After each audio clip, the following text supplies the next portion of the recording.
Inilah yang terjadi pada tubuh Anda saat konsumsi biji pepaya. Pertama adalah menjaga kesehatan ginjal. Ginjal kalau sudah rusak itu susah diperbaiki. Bahkan kalau kronis seumur hidup bisa bolak-balik ke rumah sakit. Salah satu penyebab rusaknya ginjal adalah konsumsi obat-obatan secara terus-menerus. Misalnya paracetamol, di mana bisa mengganggu suplai darah ke ginjal dan menyebabkan kerusakan.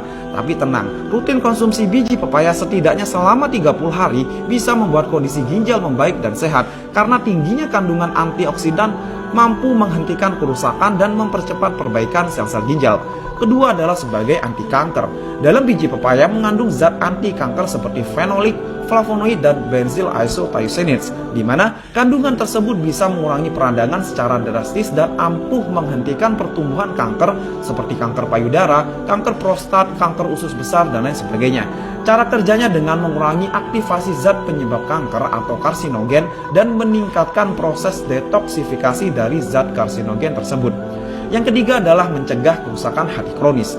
Kandungan enzim proteolytik pada biji pepaya membantu mengatasi sirosis, yaitu kerusakan paling parah pada hati.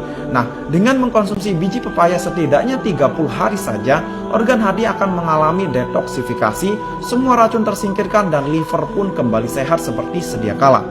Yang keempat adalah membasmi kolesterol dan asam urat. Biji pepaya mengandung enzim papain dan chymopapain, di mana kandungan tersebut sangat berkhasiat untuk turunkan kadar asam urat dan low density lipoprotein atau LDL alias kolesterol jahat.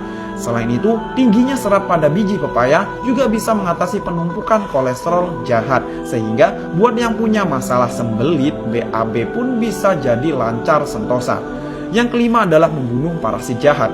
Hal ini karena kandungan alkaloid pada biji pepaya, di mana mampu membunuh parasit jahat yang ada di dalam usus seperti amoeba. Nah, jika Anda makan biji pepaya rutin selama 1 minggu hingga 1 bulan, maka akan membunuh 75% cacing atau kuman-kuman di dalam usus Anda, seperti Anda makan obat cacing. Yang keenam adalah sebagai anti peradangan. Orang yang sering wasir atau ambeien cocok nih konsumsi biji pepaya. Atau yang punya riwayat radang usus, infeksi usus, dan BAB tidak lancar, makanlah biji pepaya rutin 2 minggu hingga 1 bulan. Bisa selang-seling, yakni 1 minggu konsumsi dan 1 minggu lagi stop. Hal ini karena kandungan serat dan asam pantotenat pada biji pepaya bahkan lebih tinggi dari buah pepayanya itu sendiri. Yang ketujuh adalah meredakan masuk angin. Ketika masuk angin pasti yang terpintas adalah kerokan. Nah, sekarang tidak perlu repot-repot minta bantuan ke istri, anak untuk kerokan. Konsumsi ekstrak atau bubuk biji pepaya dengan cara diminum hangat dapat mengatasi panas dalam hingga perut kembung. Hal ini karena kandungan alkaloid, fitonutrien, campuran fenolik, dan papain yang dimiliki biji pepaya. Nah, dari beberapa manfaat di atas, konsumsi biji pepaya selama 30 hari bisa menjadi menu sehat Anda. Sedangkan untuk konsumsinya cukup 1-2 sendok makan. Anda dapat makan mentah dengan air seperti minum obat, bisa juga dengan ditumbuk halus maupun dikeringkan dan diekstrak. Jadi ketika Anda makan pepaya jangan buang bijinya ya, karena di sana mengandung sejuta manfaat. Semoga bermanfaat dan yuk hidup sehat, semangat!